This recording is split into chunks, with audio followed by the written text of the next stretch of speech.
Un lindo y hermoso jueves. Muchas, pero muchas bendiciones para cada uno de ustedes.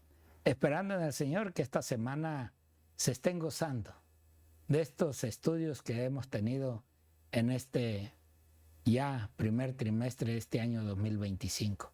Que no hemos hablado más que de ese amor pleno de Dios. Que espero que estemos entendiendo ese amor. Y cómo Dios nos va a dar muchas sorpresas en el cielo. Con muchas personas que quizás no tuvieron este tiempo, quizás nunca estudiaron la palabra, pero por ese amor pleno, por esa confianza en un Dios que nunca lo entendieron, pero que quisieron hacer esa obra de mostrar a Dios a través de su vida, a través de sus testimonios, a través de sus ayudas, a través de sus protecciones. Oh, hermanos, tantas cosas que uno no sabe en el corazón del otro, pero hay uno que lo sabe todo. Hay uno que entiende las necesidades de nosotros. Por eso, el tema de este día, la vindicación de Dios, del nombre de Dios. ¿Cómo es que Dios en realidad quiere llegar a recuperar lo que le pertenece? Aunque ya lo tiene, pero ahora nosotros seremos ese testimonio vivo. Y hoy, para meditar en esto, una vez más, nuestro amigo y compañero, el pastor Raúl Reyes. Pastor. Pastor, gracias. Gracias por la bienvenida y interesante, ¿verdad, pastor? La vindicación del nombre de Dios. Y qué linda es la palabra del Señor, pastor. Bendito Dios por esa bendita palabra y por amarnos tanto, por dar a su Hijo Cristo Jesús en la cruz del Calvario, pastor. Pero, ¿qué les parece, hermanos? Vayamos de rodillas antes de entrar de lleno a la lección de hoy. Pidamos la dirección del Espíritu Santo. Les invitamos. Oremos. Señor y amante Padre, gracias, Señor. Gracias, Padre, aún por aquella lucha, Señor. Por aquella lucha, Señor, de que tus ángeles, Señor, que entendieron tu amor, tu plenitud, comprendieron, Señor, aún el amor de tu Hijo. Y que cuando fue declarado quién iba a hacer el sacrificio para el perdón de los pecados, ahí con ellos, muchos de ellos, Padre, se entregaban para ellos ser o tomar el lugar de tu Hijo Cristo Jesús. Porque lo amaban y porque entendieron el sufrimiento que él iba a pasar. Pero, Señor, para que el diablo no tuviera más acusaciones contra ti, tu Padre preferiste dar al tuyo, a la esencia tuya, Sí, Señor. al que en realidad era parte tuya. Y hoy, Señor, has demostrado tanto a los ángeles del cielo como a los ángeles caídos que, Señor, la razón eres tú. Sí, Señor. Gracias. Y así, Padre, Gracias. hoy nosotros, a través de este estudio que hemos tenido, hemos comprendido, Padre, que toda esa paciencia que has tenido hasta este tiempo y la tendrás hasta que la copa de la misericordia se derrame, tú enviarás, Padre, tus juicios. Sí, Señor. Oh, Señor, quédate con nosotros para entender y comprender el estudio de esta hora. Sí, Señor. Te pido, Padre, estas cosas y te las pido en el precioso y bendito nombre de tu Hijo Cristo Jesús. Amén. Amén. Amén.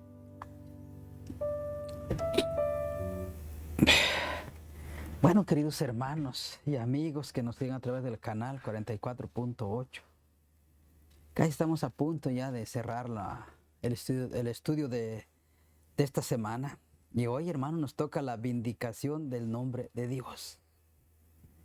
Y como introducción de la lección de hoy jueves, en última instancia el nombre de Dios resulta plenamente vindicado mediante la obra del Padre, del Hijo y del Espíritu Santo, el Padre de redención, la justicia y el amor perfectos de Dios se manifiestan más allá de toda duda razonable. Romanos capítulo 3, versículo 25 y 26 y Romanos 5, 8. Pero miren, hermanos, lo que dice Romanos capítulo 3, del 1 al 4. Romanos 3, del 1 al 4.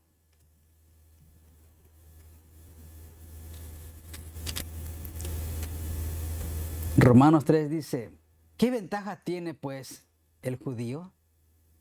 ¿O de qué aprovecha la circuncisión? Mucho, en todas maneras. Primero, ciertamente que les ha sido confiada la palabra de Dios. Versículo 3. Pues que si alguno de ellos ha sido incrédulos, su incredulidad habrá hecho nula la fidelidad de Dios. Versículo 4. De ninguna manera, antes bien sea Dios veraz y todo hombre mentiroso, como está escrito, para que seas justificado en tus palabras y venzas cuando fueres juzgado. Interesante, ¿verdad, hermanos? Que miren lo que vimos que en Romanos 3, hermanos, e Isaías 5, vemos que Dios invita a un sentido limitado a sus criaturas a juzgar su carácter. Aunque no tengamos derecho ni estemos en posición de hacerlo, al final, cuando todos los libros sean abiertos, veremos la evidencia de que Dios es perfectamente justo y recto. Él quedará vindicado ante toda la creación inteligente, queridos hermanos. Pastor, usted tenía la definición de vindicado, ¿verdad? Bueno, sí. Pues realmente la palabra vindicación quiere y nos dice así, de esta manera. Nos dice vindicación. En este contexto se refiere al acto de recuperar lo perdido. Pocas palabras, es esta ovejita la que se perdió, la que se extravió. Y es aquí donde Cristo vino a nacer. Porque lo que está esperando es la recuperación de aquellos que le entregaron. Vindicar en el derecho es el acto o el efecto de recuperar algo que se pertenece. Esto le pertenece a Dios, aunque Dios lo entregó a Adán y a Eva. Pero a través del engaño de Satanás, que la serpiente se prestó para engañar a la mujer, Adán perdió el poder y el derecho de gobernar esta tierra. Y le fue pasado a este ángel caído. Pero Cristo descendió para recuperar lo que se había quitado y alcanzar en sí los corazones de aquellos seres humanos que aman y desean un día estar con Dios. Esto es lo que indica la palabra vindicación. Gracias, pastor. Miren, queridos hermanos, acompáñenme rápido a Apocalipsis capítulo 15, versículo 3 al 19. Sé que es bastante, pero vamos a tratar de leerlo todo. Apocalipsis capítulo 15, versículo 3 al 19. Apocalipsis 15, 3 al 19. Y cantan el cántico de Moisés, siervo de Dios, y el cántico del Cordero diciendo: grandes y maravillosas son tus obras, Señor Dios Todopoderoso. Justos y verdaderos son tus caminos, Rey de los santos. ¿Quién no temerá, oh Señor, glorificará tu nombre? Pues solo tú eres santo, por lo cual todas las naciones vendrán y te adorarán, porque tus juicios se han manifestado. Después de estas cosas, miré, y aquí fue abierto en el cielo el templo del tabernáculo del testimonio. Y del templo salieron los 7 ángeles que tenían las 7 plagas venidos, vestidos de lino fino y resplandeciente y ceñidos alrededor del pecho en cintos de oro. Versículo 7. Y uno de los 4 seres vivientes dio a los 7 ángeles 7 copas de oro llenas de la ira de Dios que vive.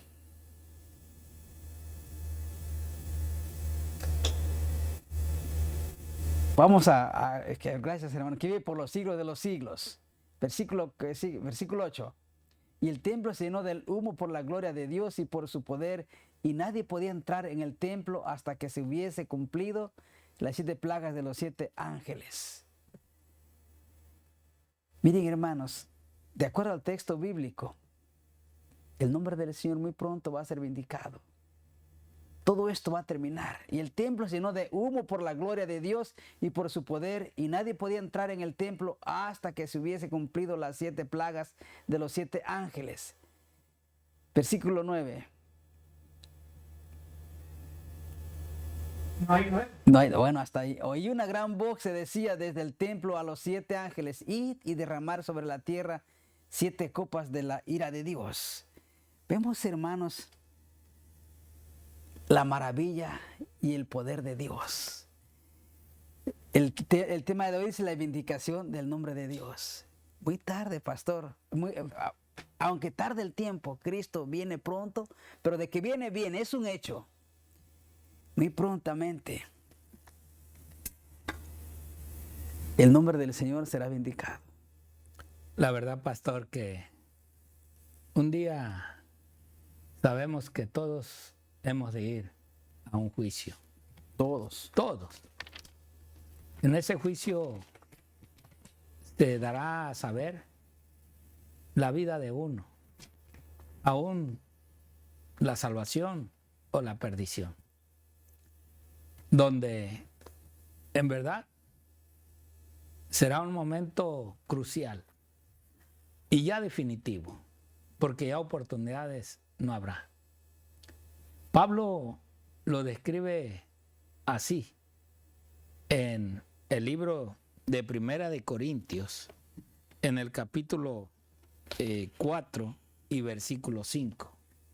Primera de Corintios, capítulo 4 y versículo 5, que él dice: así que no juzguéis nada antes de tiempo, hasta que venga el Señor, el cual aclarará también lo oculto de las tinieblas y manifestará las intenciones de los corazones. Y entonces, a ver, cada uno recibirá su alabanza de Dios. Miren, hermanos, a la luz de estas palabras del apóstol Pablo, si nosotros analizamos nuestros actos, nuestra vida, así que no juzguéis. En primer lugar, como hijo de Dios, todavía no se nos da la autorización de juzgar. Todavía no. Porque eso va a llegar al final, después que Jesucristo haya hecho el juicio. Y no juzguemos nada antes de tiempo. Esa es la orden del Espíritu. Hasta que venga el Señor. O sea, que ese juicio va a ser junto con el Señor aquellos que lleguemos a estar un día con el Señor. ¿Por qué? Porque el Señor, el cual aclarará también lo oculto de las tinieblas. O sea, hay muchos actos que como cristianos hemos hecho. Quizás hemos culpado, quizás hemos señalado, quizás hemos hablado mal de otro. Y eso es lo que muchos corazones y ojos no lo saben. Simplemente lo entienden y lo han escuchado y empiezan a culpar igual que este o esa persona que ha hecho un juicio. Y en el cual el Señor en ese tiempo manifestará las intenciones. Entonces sí, el Señor dirá, miren, por esto y por esto y por esto, no puede estar acá. ¿Hizo cosas buenas? Sí, pero también hizo cosas malas. Y estas malas fueron las que la han condenado y la condenaron para siempre. ¿Por qué? Porque después de que se hagan esas preguntas, muchas preguntas que habrá bastantes preguntas que el Señor nos ha de responder en ese día. Y por eso es que a nosotros todavía no nos ha correspondido ni nos corresponde hacer un juicio. Porque hoy en día hay muchos que se creen tan santos y con la corona en la cabeza y las alitas en la espalda que juzgan a personas que aún en realidad hasta con mentiras para hacer amistad y hacer amigos, y que el día que en realidad, si Dios da tiempo y se arrepienten, tendrán que pedir perdón tanto a las personas que les llevaron esa acusación como a la persona que aún se le dijo, porque no va a ser que, ay Señor, perdóname por lo que hice. No, tendrán que ir a cada una de aquellas personas que les contaron ese mal testimonio o ese mal juicio que hicieron sobre dicha persona. Aún la sierva del Señor nos dice también en este libro, El Ministerio de Curación 404, Cristo tenía siempre presente el resultado de su misión. Su vida terrenal, tan recargada de penas y sacrificios, era alegrada por el pensamiento de que su trabajo no sería inútil, dando su vida por la vida de los hombres. Iba a restaurar a la humanidad. La imagen de Dios iba a levantarnos del polvo, a reformar nuestro carácter conforme al suyo y embellecerlo con su gloria. Entonces, vemos nosotros, hermanos, que esa misma obra de Cristo nos tocará hacerla. Nos tocará mostrar en nuestros actos, en nuestros trabajos, en ese testimonio que realmente somos hijos de Dios. Y aún nos dice acá, en el comentario bíblico, en el tomos 1, en la página 1100, debido a su culpa, el hombre caído ya no podía ir directamente delante del Dios con sus súplicas, pues su transgresión de la ley divina había colocado una barrera infranqueable entre Dios santo y el transgresor. Pero se ideó un plan para que la sentencia de muerte recayera sobre un sustituto. O sea, estábamos condenados. Ya no había salvación. Pero esa falta, ese pecado, eso que quizás hoy todavía, ahí está Cristo. Ya Cristo no va a morir otra vez, sino Cristo está esperando que se tenga ese arrepentimiento y vayamos y confesemos nuestras faltas y digamos a todos aquellos que levantamos un falso o le hablamos de la falsedad de otro, vayamos a ellos y digamos, hermanos, me equivoqué, perdónenme, pero yo hablé mal de fulana, yo hablé mal de fulano y pido el perdón, pero que quiero que Dios me perdone. ¿Estás tú dispuesto, si es que así sucedió en tu vida y está sucediendo, a ir a confesar la verdad? Es humillante, pero es mejor que nos humillen los hombres y no que nos humille Dios en el juicio final. Dios te bendiga y el Señor te guarde. Amén.